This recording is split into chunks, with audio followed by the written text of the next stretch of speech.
Hi buddies, ഇന്ന് ഞാൻ പറയുന്നത് 17 വയസ്സുള്ള ഒരു ടൈപ്പ് 1 പെൺകുട്ടിയുടെ കഥയാണ്. ഈ കുട്ടിക്ക് കഴിഞ്ഞ 1.25 വർഷമായിട്ട് ഇൻസുലിൻ കുത്തിവയ്പ്പ് നടത്തുന്നുണ്ട്. എന്നിട്ട് പോലും HbA1c ലെവൽ വരുന്നത് 15 ആണ്. അതാണ് എന്നെ അത്ഭുതപ്പെടുത്തിയത്. എത്ര കഴിച്ചാലും ഭക്ഷണം മതിയാകില്ല, വിശപ്പ് മാറില്ല, കൂടെ കൂടെ ഭക്ഷണം കഴിച്ചുകൊണ്ട് വെക്കും. അതുപോലെ തന്നെ ആഴ്ചയിൽ 2 പ്രാവശ്യമാണ് ബ്ലഡ് ഷുഗർ ചെക്ക് ചെയ്ത് നോക്കുന്നത്. അതിന് പുറമെ ഹെർബ ലൈഫിന്റെ പൊടികളും കഷായങ്ങളും ടാബ്ലറ്റും ഇൻസുലിൻ റിക്വയർമെന്റ് കുറക്കാന്നുള്ള രീതിയിൽ ഇവർ വാങ്ങി കഴിക്കുന്നുണ്ട്. 3000 രൂപയോളാണ് ഓരോ പ്രോഡക്റ്റിനും വില കൊടുക്കുന്നത്.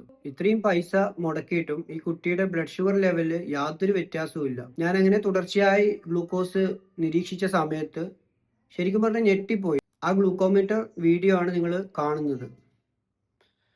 സാധാരണഗതിയിൽ ഇവർ ആഴ്ചയിൽ 2 പ്രാവശ്യം മാത്രമാണ് ഇത് ചെക്ക് ചെയ്ത് നോക്കുന്നത്.